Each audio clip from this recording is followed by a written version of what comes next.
This is a presentation from the 2013 Cannabis World Summit. Please visit www.cannabisworldsummit.com for more great cannabis information, which is available to you completely for free. This information is being made available to you in part thanks to our sponsors. Please visit their websites to learn more about their excellent products and services. The following presentation is for informational purposes only. The opinions expressed are those of the participants and do not necessarily reflect those of Leaves of Hope Productions, Inc. Please note that regardless of any statements expressed or implied in the following presentation, that we do not condone you breaking any laws. We are not providing any legal, medical, or financial advice of any kind. No comments about cannabis being a cure for any medical use, expressed or implied, is to be taken as a claim or guarantee. None of the statements have been verified by the FDA of the United States, Health Canada, or the governing organizations of your particular country. And again, this information is being provided for informational purposes only, and the participants exercise their freedom of speech discussing what they believe to be true. We do not guarantee the accuracy of any information provided. It is your responsibility to evaluate the information before you choose to make any use of it. Please consult with a doctor knowledgeable about cannabis prior to using cannabis, and or prior to discontinuing any medications you may be currently using. Please check with the laws of your country and region to determine whether you are legally permitted to use and or grow cannabis prior to any involvement with cannabis yourself. Even though we believe that cannabis ought to be legalized, we do not condone you violating any laws. Please review the legal disclaimers on the Cannabis World Summit website and only proceed to enjoy this presentation if you agree with all legal disclaimers, agree to hold the company, Leaves of Hope Productions, Inc., and the presenters harmless and are of legal age in your region. Thanks to Kevin MacLeod and Incompetech.com for the music used in this introduction.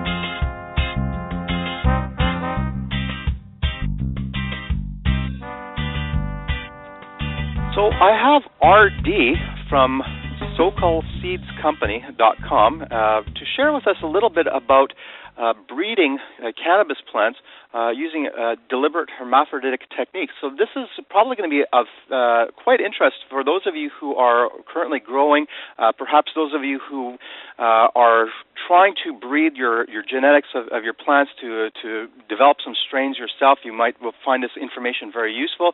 And for those of you who are just simply interested in having feminized seeds so that you can keep on utilizing your favorite strains, perhaps you should also listen on the conversation of what we're going to be talking about here today as well. So, RD, thank you so very much for taking the time to speak with us today to share your wisdom with the world. And perhaps would you like to start off just talking a little bit about yourself and how you got started with cannabis? Well, the first thing I want to say is it's SoCal Seed Collective, not company. Oh, my apologies. No, it's an easy mistake to make, but that's just the correct way of pronouncing the name. But got into breeding when the law first changed in California for medical patients. I'm epileptic, so finding alternative medicine for my medical needs was a priority for me at that time. Mm-hmm. That's basically how I got started, trying to find a certain medication that would work for my particular issues, and I started breeding my own rather than searching for seeds because they weren't available in the state like they are now. There wasn't such a big influx of medical patients at that point in time, and so it was more take what you have and try to get something that's useful out of that. So that's how I actually started. I see. So essentially, like necessity is the mother of invention, or mother of all creative projects. So you, from your own necessity, you had to start breeding your own cannabis in order to create the strains that are most suitable for your specific needs. And so that's how you got started. Yes. Right. Yes. It was very limited selection of whatever some people may have had as far as seeds, genetics go. So it wasn't true strains like you can find today. Actually of, skunk or Hindu Kush or whatever variety train wreck you're interested in. Back then it was, kind of go from scratch. You don't know what the seeds are, so you just got to kind of trial and error, and much more difficult back then. But I guess people today. Because people today have it easy in the sense that the seeds are a lot more accessible. There's a lot more strains that have been developed, and of course, there's even collectives such as yours that provide the seeds and even specify what types of medical conditions that the strains might be beneficial for, right? Well, right. Today, there's a lot more information, genetic background, which is huge. Compared to back then, again, we didn't know what the seed was. Sativa, indica, hybrid, no idea what the parentage was, whereas today a lot more of that information is available, so we can actually start working towards medicinal varieties exclusively. Okay. I've actually been talking with people that are working towards a exclusive CBD strain with almost no THC, and that was actually a call I got yesterday. They want us to help them start working on that. So that's something that is really exciting for me because they were telling me it's actually something they found is very effective for patients with epilepsy, which, I'm doing fine with the medication I have, but if I could find something better or help create something better, more useful for my issue, that's exciting. That's thrilling. That's, what brings the passion into the breeding. Mm-hmm. And, of course, I like your tagline on your website is breeding for the passion, not for profit. Correct. That's, if you want something that's, I like to say real, people that are really interested in genetics, not making money, they're putting love into their garden, into their breeding programs. They're putting a lot of effort into trying to create true medicinal varieties rather than people that are out for profit, that are really just trying to get names that are people looking for out there and not caring about the quality of the final outcome. Well, there's a lot of people over time I've been, of course, crawling through various forums and talking with people, and it's quite interesting. A lot of the strains that are developed weren't developed from professional breeding companies. They were developed by average people who have illnesses, and they were just trying to do, as you yourself have expressed, you've done, breeding for strains that are suitable for their own needs. And, of course, that's how they develop the wonderful strains that we can take advantage of today. And, so we owe our gratitude to people like you who've pioneered and done all that testing and playing around. I'm sure it takes hundreds or even thousands of seeds to find that right magical mix of everything that you're looking for, right? Well, it's like going to Vegas. You can win it big or you can lose big. You might, out of a pack of 6 seeds, get what you wanted, what you were looking for, and there you won big. Or you can go for years searching, different breeders, different varieties, and still not hit the nail on the head, so to speak, and find that variety that really works for your conditions. So it's trial and error. It is. Trial and error and genetic lines and going after certain traits. Now, I've studied a little bit of genetics on other things, not with cannabis, but I'm familiar with that as well. Let's talk a little bit about the purpose of this call is to talk about the intentional hermaphroditic breeding of cannabis seeds. Perhaps before I ask my questions, would you like to just sort of talk, what does that mean to you? Why would people be even interested in understanding this concept?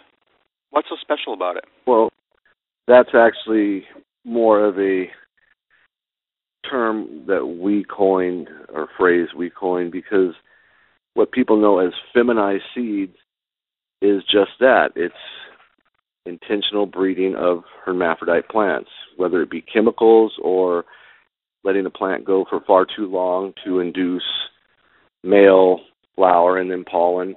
It's creating a hermaphrodite intentionally. Now perhaps perhaps just to clarify, because I'm sure some people are already getting scared from this conversation, can you explain how your intentional hermaphroditic breeding, as opposed to the accidental hermes that might develop? Because a lot of people are very scared of having a hermy in their grow room. Can you explain what that means? Why are people scared of having a hermaphroditic plant just appear in their plants, and what the distinction is with what you're doing? Well, most people are growing for flower as their final product. Whether it be a hermaphrodite or a male plant in the room, you're going to end up with seeded flower, which is not Cinderella. Cinderella meaning seedless, right? Mm-hmm. So that's why people don't want males or hermaphrodites. Males are good if you want to breed pure male-female seeds, whereas hermaphrodites are basically anomalies. They're not true anything. So your outcome or your seeds from those are going to be questionable. Are they going to actually produce a plant that will give me, or is it going to put those little male sacs out there and give me seeded bud or seeded flower, and that's not what people want to put the time, money, or effort into. They're mainly out there to have medication once they're finished.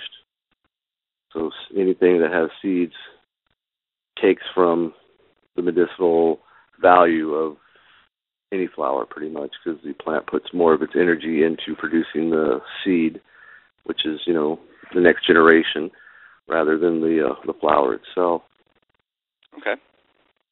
So in other words, just to sort of reiterate and paraphrase for people to understand, the distinction, I guess, to summarize would be this, that you don't want the strains that are putting out hermaphroditic traits spontaneously.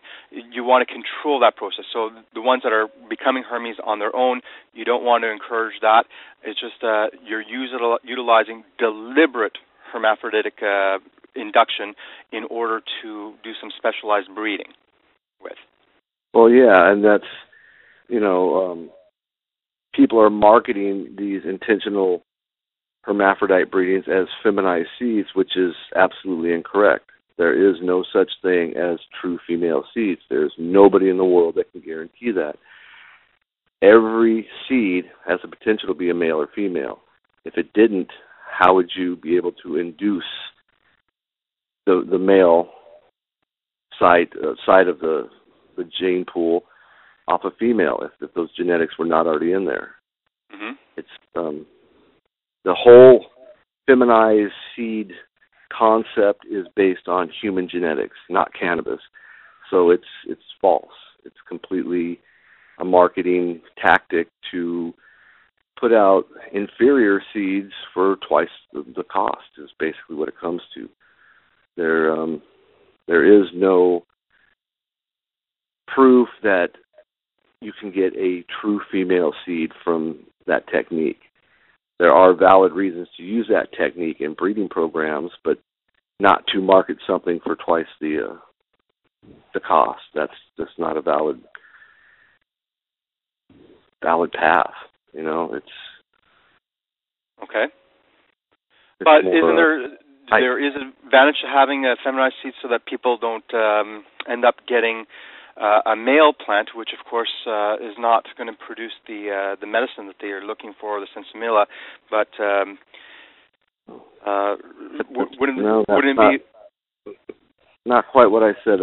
I said there's no such thing as feminized. So intentionally breeding hermaphrodites is what I was saying. There's a valid reason. If, like the people I was talking to yesterday that want to continue this really high CBD and almost no THC line for medicinal purposes, all they have is a female clone. There is no male in that line. So by doing this intentional hermaphrodite breeding, you will find males, females, and hermaphrodites. So by doing that, you could actually find a male and then continue your line with a true male and true female. But then you would want to start breeding true male and female seeds from that, not continue the intentional hermaphrodite breeding.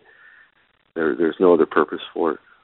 Well, technically, couldn't also someone start with, for example, take a male from another line and then do a cube backwards against the clone itself? So, like, keep on breeding the males against the female clone until it's sort of like we talked briefly before about Cinderella '99, which is just a cube clone. Someone had a clone of an outstanding plant and then just bred some random male, but it kept on being bred back to the original mother, so that the genetics was approximately 99% pure back to the original plant.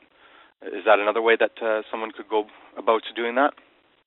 Well, yeah, that's a back cross line. That's, you do an original cross with whatever male you find, and then you keep the original mom clone around, and each generation you take a male out of those seeds, back cross to the mother, so each generation you're getting a higher percentage of that mother and diluting whatever the original male was out of the genetic pool.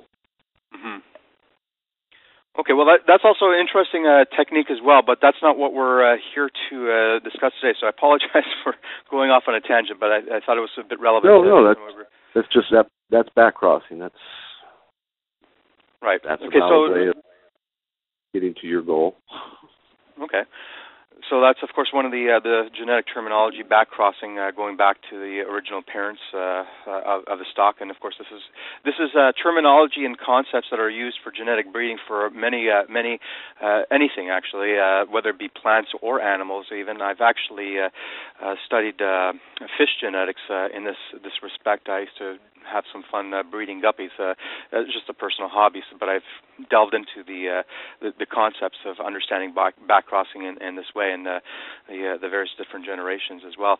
But back to the hermaphroditic breeding. So before we talk about the specifics of how to actually induce the hermaphroditic flowering, perhaps can we just sort of talk? Why would a person want to take a particular plant that they have, perhaps they have an outstanding clone, and induce flowering, or induce, perhaps I should say, male pollen sacs from this plant? What would be the benefits if they have a nice clone? Why wouldn't they just keep on cloning indefinitely from that particular plant? Well, each generation of clones, so each time you take a clone from a previous clone, you're losing in the genetic structure. Me, myself, I'm not a scientist, so I can't give you exact terminology, but each generation of clone is losing in potency, in viability, in resistance to pests and other environmental factors, just becomes weaker over time. And in general, seeds are much more viable than a clone. After one or two generations, clones really start losing viability. Mm-hmm.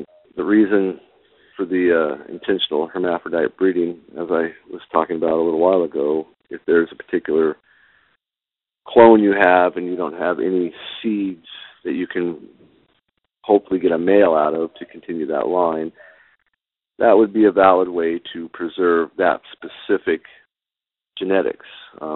If you do the intentional hermaphrodite breeding and get a male, what genetics does that male have in it? Nothing but what the original female had. So once you get a true male and you can cross it back to the original female, you have a pure line of that specific original clone, but now you do have male and female seeds. So that's how I would myself say it is valid in one aspect of breeding, but not in the marketing of feminized seeds, because there is no true feminized seed. So in other words, it would be one way of preserving a strain if you happen to have a wonderful clone, but you need seeds to preserve it. I mean, disasters happen. Plants die for a sort of number of reasons, and this way, having the seeds, you've got the genetics preserved. So that's one of the reasons why you do this and recommend this concept for people. Well, I don't recommend it, but that is a valid reason to use it in breeding. We've never used it ourselves. We have one line, our SoCal dog, that is pure Chem D, and the original male was found with that exact same technique. Somebody, a breeder I used to work for, or share information with, I should say, feminized the Kim D clone. And when he grew those seeds out, he got a pure male, no female hairs on it whatsoever. So we took that pure male and crossed it back to the original Kim D clone. And what do you have but resulting pure Kim D male-female seeds? Once those seeds were brought to us, we grew those out and we found fantastic male. We put it through every stress test we possibly could, and we could not get it to put out a female hair or sex trait, whatever we want to use terms. And so we use that in our breeding program, and it's been highly successful. And in fact, I was getting text while this conversation is going on from people that are excited about the outcome of the pure Kim D that we put out there as a pure Kim D, but we don't call it that, just to give respect to the people that did put that original clone out. Mm-hmm. But no, it's possible to use that technique to preserve a line, and it's valid, completely valid, if you need it for that situation. But to actually put on a package guaranteed female, that's invalid. That's just not true. And some breeders say 99% or something like that. You know, you can find a higher percentage, but you're also going to find a higher percentage of pure hermaphrodites. Okay. That's a problem. We don't want to have patients that rely on us encounter. We'd much rather have them do it the way it's been done for century after century, true male-female, and you want flower at the end. You have to cull the males, which means chop or kill the males as they start showing sex, and let the females grow out so you could have your sensimilia or seedless flower at the end of your cycle. That's what most people are putting their time, money, and effort into, is to have medication, not seed. Okay, of course. So, of course, so there's two aspects right now. Of course, we've been talking a little bit about using these techniques for preserving a genetic line trait, but also you've implied, for example, that you were working with somebody else on developing a strain that's high in CBDs with very little, if no, THC. So obviously what you're implying is that you can also use these concepts for breeding purposes to develop strains, not just preserving a strain, but to create strains that have certain types of characteristics. Can you explain a little bit more about how you might be utilizing these deliberate hermaphroditic breeding techniques in order to intentionally create new varieties, new strains? Well, I don't really know how I would explain creating. To me, it's more preserving than creating. You're preserving those identical genetics in a line, and creating would actually be outcrossing or crossbreeding. That's when you'd be creating something new or different. It's more of a preservation.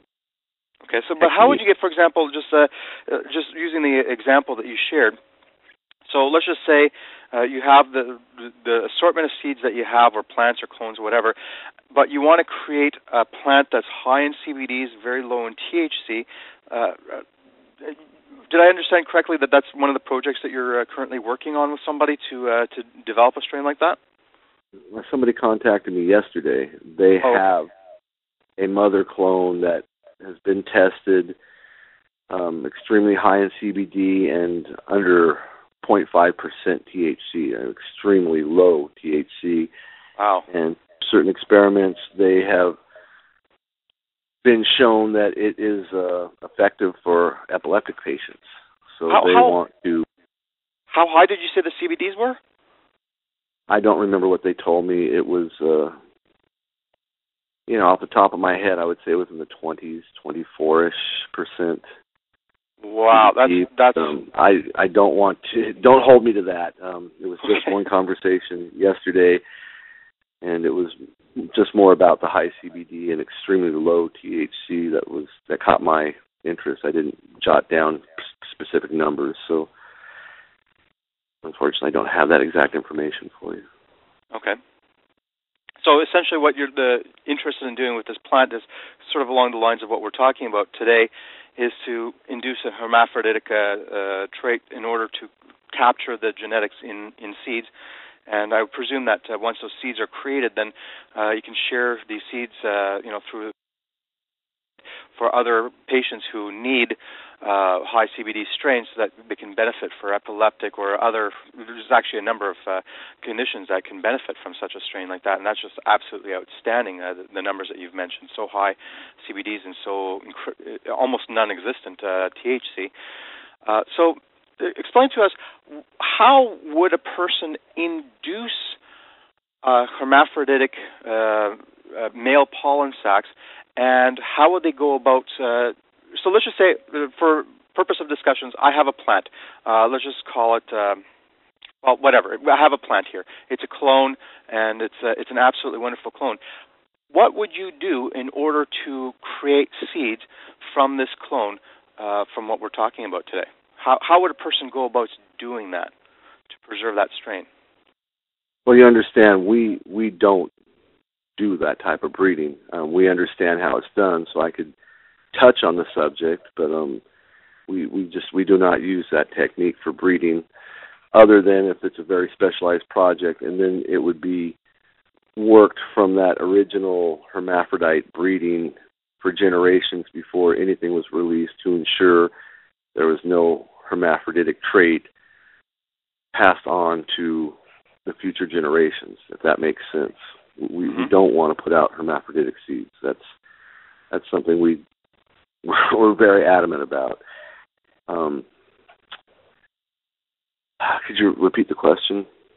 Sure. So let's just say we have a particular plant. It's a clone-only strain. You want to know, okay. How do you go about herming it deliberately to capture seeds from it to preserve the strain? Well, there's two ways we know of. One is by chemical. There's a couple different chemicals. Colloidal silver is one of them. And from the research we've done, it's a process over a week or two of continually spraying the sites where the actual either hairs or balls come out of, the little nodes where the leaves actually come into the stem. You spray those areas so many times a day for so many days, and eventually it'll start putting out the opposite sex flower also. Can we just go off on a quick little tangent here? We're going to just go off on a quick little tangent for just a second, because you mentioned hairs or balls, and of course what you're talking about is fascinating, so we're going to return back to this in just a moment. But just, I'm sure a lot of listeners don't know what's a hair and what's a ball, like the pistils or the can you just explain what's a hair, what's a ball, and just so that the listeners understand what it is that you're referring to? Well, a female plant will put out hairs, which start as little white hairs, is the only way to really explain them. From that point I was just explaining, the node where the leaf or branch comes into the main stem, and a male will actually put out a little round ball that will eventually open up and put out pollen, which would be caught by the female hair and then brought into the flowering site and produce seed. So the difference between balls and hairs is basically the difference between males and females. Okay. So just for everybody listening, perhaps if many of you have looked at a bud, for example, there's like these little orange hairs on the bud. That's the dead, dried hair that we're referring to. When they start coming out from the nodes, they look like little white, kind of thicker than a hair perhaps, but but it looks like a little white protrusion, like a little hair, whereas, and that's, of course, would identify the female plant or the female aspects of the plant. And then, of course, on some plants, they don't put out any hairs at all. They just put out these little balls, or some people also refer to them as bananas because they kind of look like bananas. And when they open up, they have this little yellow color inside, which is, of course, the pollen, and the pollen is yellow. And people capture the pollen, whether it be on paintbrushes or other things, to sprinkle upon hairs to do breeding. Because, of course, if you get that pollen in your grow room, then all your plants are going to have seeds, and they're not going to be Cinderella anymore. Cinderella meaning, of course, without seed, just bud. But some people can, with a paintbrush, deliberately pollinate just a few hairs on a certain plant on a certain site, just to get a little branch with seeds, but the rest of the plant would still be Cinderella. So I'm sorry, RD, for just going off on a little tangent here. I just wanted to clarify so that some of the listeners aren't lost listening to you talking about hairs and balls, just so that they know what it is that we're referring to. So where you were before was you're talking about how using colloidal silver or other chemicals or other processes such as rhodolization in order to induce the hermaphroditic balls to develop, and that's pretty much where you were. Can you just continue on from there? Sorry for the interruption. No problem. Correct. Yeah, we just mentioned that you could use different chemicals, colloidal silver being one of them, to induce that. Once you see a plant that's putting out the female hairs or traits of the female, and you know you want to induce that to be male and put out the balls and then subsequent pollen to pollinate whatever, probably the same exact clone female. That's one technique with the chemicals. The other, you called it rhodolization. I don't think I've heard it called that, but it's just basically Soma's technique of letting the plants go much longer than the normal flowering period, and they will naturally put out those bananas or balls and put out pollen, and you can use that the same way you would if you had chemically induced it. Either way, it's inducing a hermaphrodite by stress, whether it be chemical stress or letting it go for far too long past its flowering period. What that also indicates is, as I said before, every seed will have both male and female traits, because there's no way you could bring out any male trait that wasn't genetically already in that seed. So it's kind of that makes sense. Blatantly proven to us, but we just don't put one and one together and come up with two. We more want to follow that path of, well, human genetics, females only have a female chromosome. Well, that's true in humans, not in cannabis. Okay. That's actually an interesting perspective. I've not considered it quite that way before. I'm going to read about more about that, because I just naturally assumed that much like humans have an X and Y chromosome to differentiate the sexes, I assumed that cannabis was along the same lines. So that's fascinating. I'll definitely be reading more about that to understand. Plants are different than humans, as you've pointed out.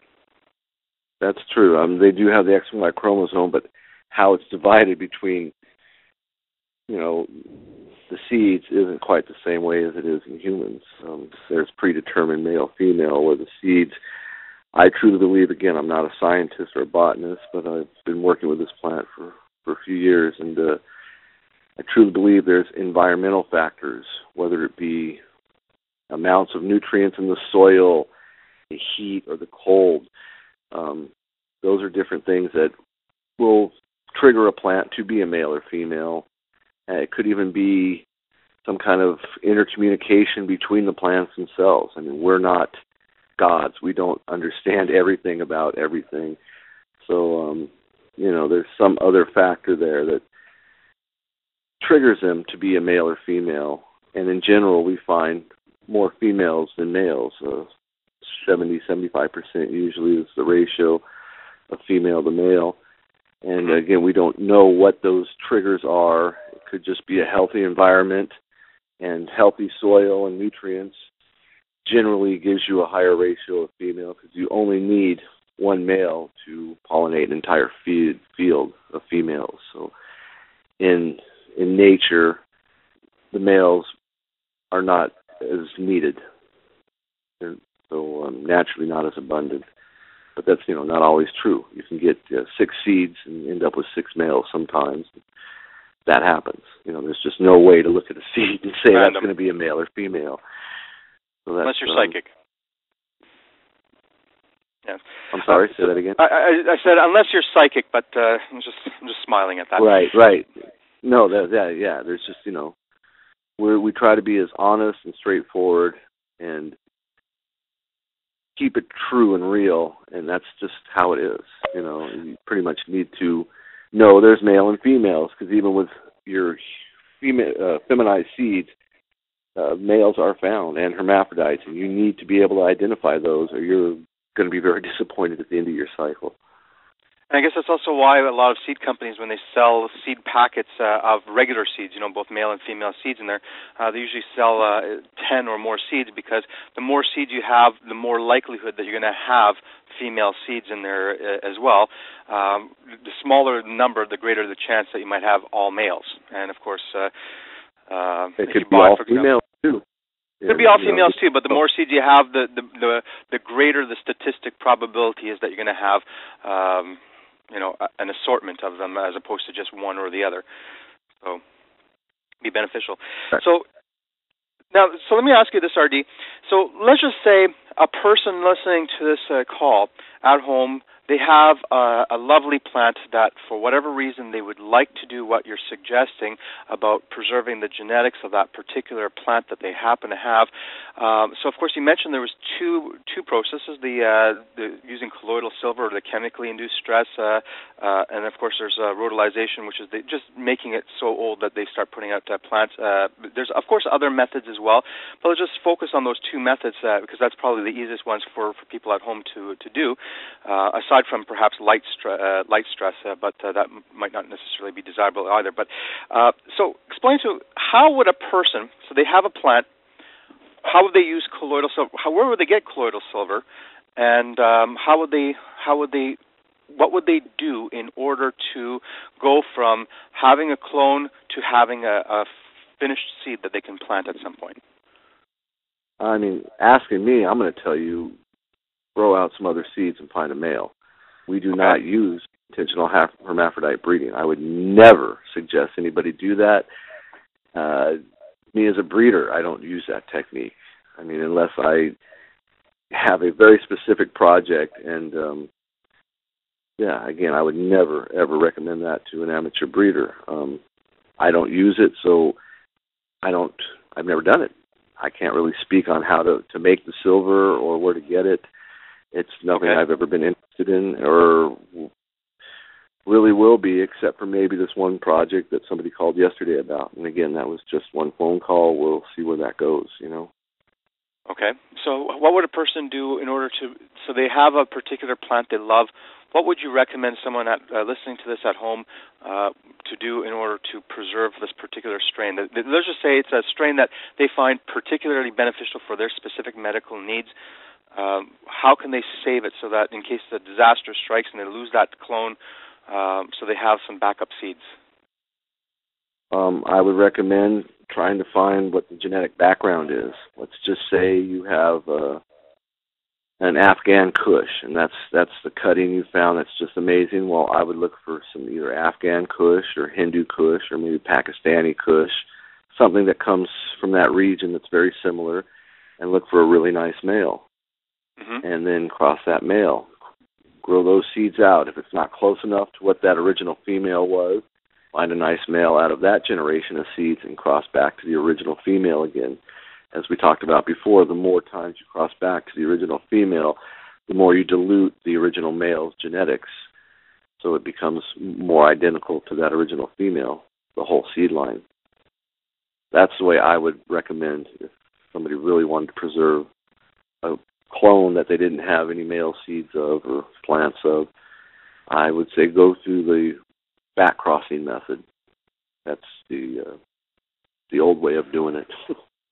Okay, so back crossing. So you take a male plant of something similar and close, and you just breed it back to your clone, and then you grow up the seeds from that, find a male, and again breed it back to your original clone, and then take some seeds from that, find a male, grow it out, take the pollen, breed it back to your original clone, and then starts back crossing it several times until you get pretty much consistent results with those seeds, so that they all pretty much have fairly uniform traits back to the original parent of your original clone. Is that a good way to say that it's been summarized? That's actually pretty right on. I mean, if you look at it from percentage-wise, the original cross is 50% that female, 50% the original male.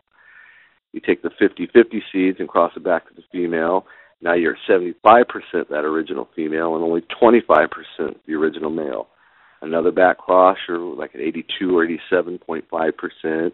Another back cross, 92, up to like Cindy 99. They got up to 99% the pure original female. So right. So that's a good one actually to look at. People, you can also Google and look up Cinderella 99. I'm sure if you Google around a little bit, you'll find the information of how it was cubed or genetically bred back to the original. You'll find the story about it.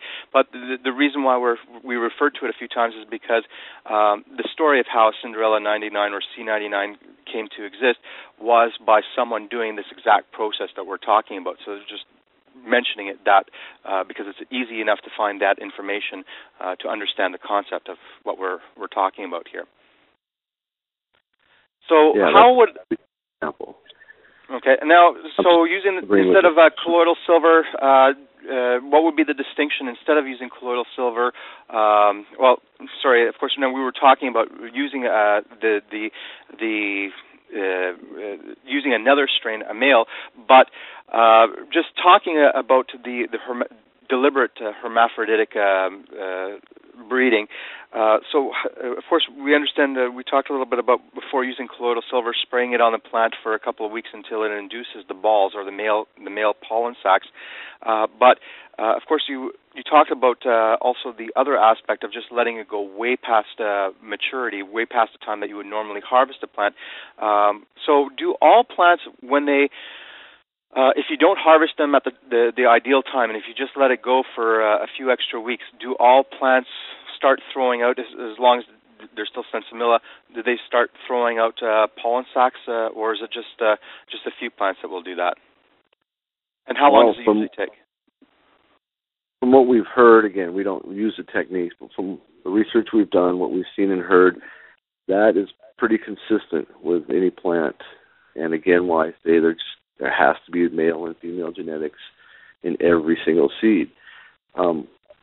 What I can say to kind of contradict that is the male I talked about earlier that came from an original male that was a feminized seed, and we put through every stress test we could, being light, deprivation, going from 12 hours, flowering period back into 24, underwatering, overwatering, actual physical abuse, and we could never, no matter what we did, could not get a female hair or, it to start having any female sex traits whatsoever.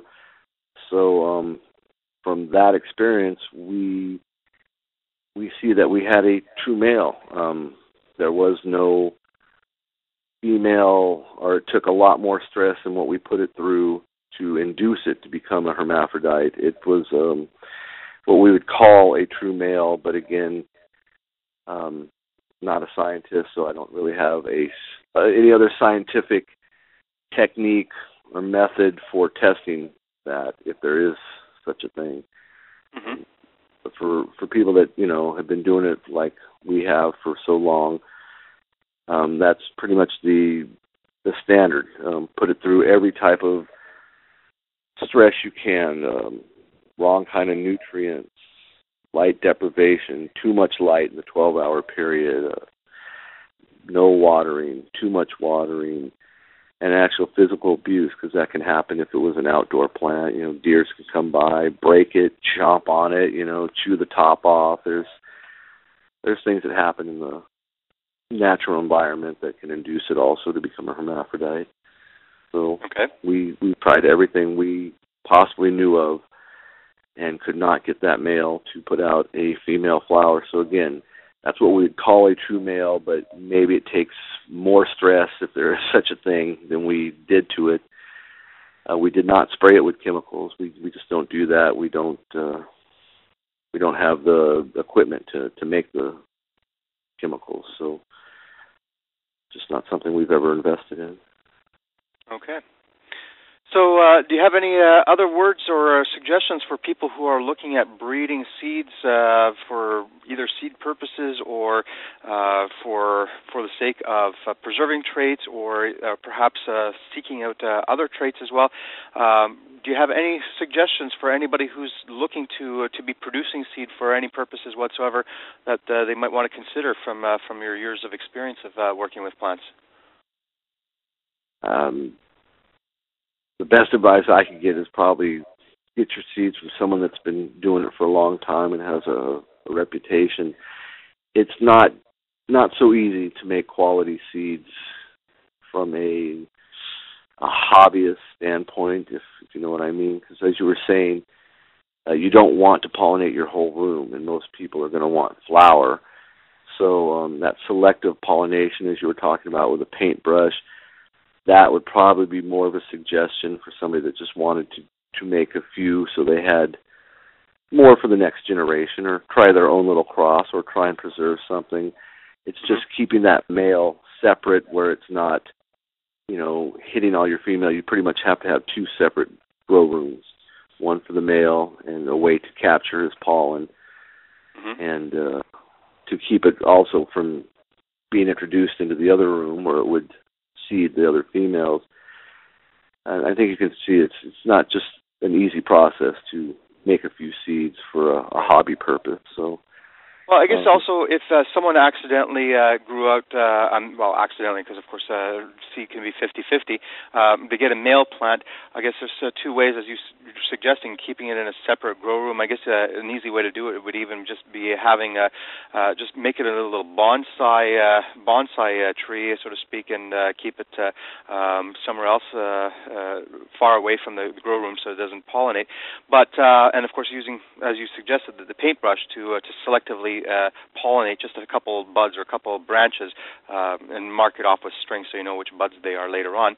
But perhaps can you also mention that they can grow it out and collect the pollen, keep it in a bag, and how would they do that so that maybe months down the road they can use that pollen as well without having an actual male plant growing at the same time?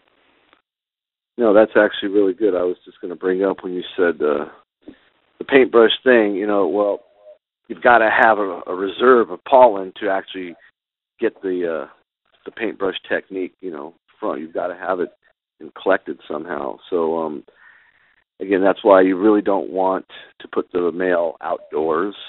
A lot of people, I just stick them outdoors. Well, that pollen's going everywhere, and you're getting fresh air from somewhere for your grow room. Chances are that pollen's going to find its way in. And aggravate other growers, too. Oh, yeah, that's luckily, it's not a union here. Nobody knows what their neighbor's doing, but right. Yeah, you kind of want to have a separate room that's enclosed to contain the pollen that is being produced by the male. And the ways to collect it, you can either, when a ball's just opening, you can kind of play with it and get the pollen to release into let's say like a old film container, because film's kind of out these days, or some kind of, little canister, and you can collect it that way. Or you can actually put a bag around a branch, tie the bag fairly snug. Don't break the branch when you tie it, but let it sit on for a week or so and let the pollen collect in the bag from the branch of the male.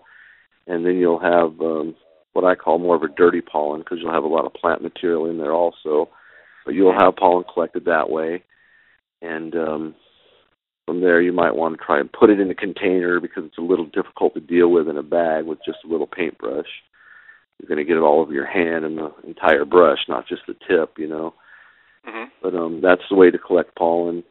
Otherwise, the way we do it, we do what we call open breeding. You just put a male in the room with the females, and it just takes one. and it will pollinate everything in the room. That's what we do, so we don't have an issue with that. Okay. Well, let's talk about your seed collective as well. You have a number of strains, of course, on your website. People can go to, of course, SoCal.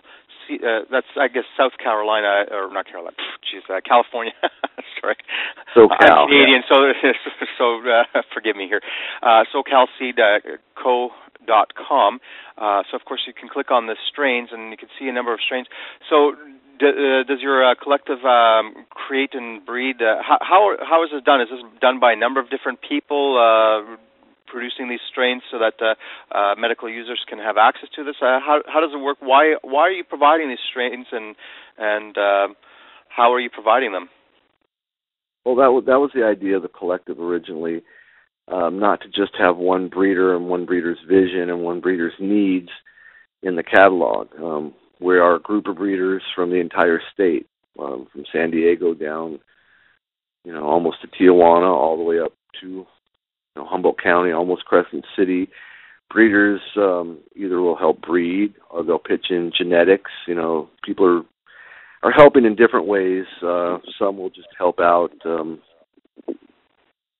physically helping, getting the seeds out of the flower and putting them in bags and getting the tags on them. But everybody does their own part, and the whole thing is, having the different varieties we do is to hopefully have something for every patient's needs. That was our goal. Because not every patient wants a Hindu Kush. Not every patient wants a train wreck. There's a wide variety of medicines available through cannabis, and a lot of different illnesses it can address. So to have something for everybody was our goal originally. Mm-hmm. Well, still is, primarily. And so, would you say your primary focus is then for the medical users who are looking for those strains for specific needs? Well, yeah, that was our goal and our reason for starting, because too much of a fad. It really if you've seen the clubs here in California, it's all about names, not so much medicinal value. And the whole movement here was about medicinal, not having a pot shop on every street corner with fancy names. It's we're trying to stay true to the original movement and keep it medicinal. That's what it was all about. So that's where our respectable foundation is. That's the word I'm looking for. Okay. And so, how can people find out more about the work that you're doing? Find the seeds and even purchase the seeds that you provide. Can you just talk about your website a little bit? Well, you can always go to the website for information, but it is for informational purposes only. We do not ship seeds anywhere. That's we're based in California, and that's against the law. Enough said right there. We do shows, conventions, whatever you want to call them, like the High Times Cup or Hemp Expo, Kush Expo, Hemp Con, there's Hemp Fest. There's all these different shows that happen throughout the state. We're only in the state of California and only available at shows like that. We don't really deal with these collectives. I think you kind of heard my take on them in general. There are some good ones and some that are, really trying to help patients. It's just those are far and few between, and it's harder to as breeders trying to get seeds to patients. Not every patient that goes to a clinic, club, whatever term you want to use, they're not growers. I mean, it's 1 out of 100 maybe, and it's just not advantageous for us to travel throughout the whole state to try to get our whole catalog into thousands of clubs. It's just not feasible. So the only way to really donate, because we don't sell anything, we only take donations. The only way to donate is to see us at one of these conventions or shows or cups. But we try to do as many as we can throughout the year, so we're as available as possible. And that's pretty much the limitations of how to acquire our genetics. Okay. So the people in California are the ones lucky enough to be able to get some of the marvelous strains that your collective has been developing for various different medical purposes. But hopefully in the future, of course, there are other seed companies that exist around the world, so that people, of course, not everybody listening to this call is from California. So of course, there's other places that have wonderful medicinal strains as well. So that people can find the medicine that they're looking for, and hopefully, eventually, the laws will change such that these restrictions will be gone, so that the quality strains will be freely passed around. Because, for example, you talked about the high CBD in the vicinities of the 20s, and just about 0.25% THC. I'm sure that a lot of people would love to get their hands on that because of the medicinal implications of that. So hopefully one day the laws will change so that these seeds and these strains will be able to move around the country and even internationally with a lot more freedom, so that people who need them can have access to them as well. Oh yeah, you're absolutely right. We're hoping someday, we're thinking more, in every state that's legal, or medicinal. That would be a great way to start. But fortunately, there are the European seed banks who have, through different representatives, acquired some of our varieties. So there are some available through those European seed banks, but that's not directly connected with us at all. Can you mention which seed banks it is that have some of your strains, and which strains in particular you're referring to, so that people can actually get that if that's what they need? Well, yeah, if you look at the Seed Depot, that's one of the seed banks. Another is Canazon, and I think another would be Canna Collective. .com, .net, I don't know, .co.eu, something, but those are the three seed banks I'm aware of. And they have the more popular varieties. The Kim Dogs, a lot of the Kim Dog crosses have been very popular. You'll find some of those available. And what, because most people listening to you right now, of course, they have no clue. And to be honest with you, I have never tasted a Kim Dog either, so I have no idea of what the effects would be, what kind of medicinal properties it would have. Can you just to give an example? I know you have so many strains, so you're not going to be going through everything. But just Kim Dog, what if someone were to consume that? What kind of an effect does it have, and what type of medicinal properties, or what type of patients would find it potentially useful? Well, it's a hybrid, and it's, I would say, a little bit on the sativa side, leaning hybrid, but it being a polyhybrid, which means many different parentage in its background, it's got a lot of different medicinal attributes. It's more of a like hair of the dog kind of. It's going to cure or at least help treat more ailments, more of a wide variety at a lesser level, if you know what I mean.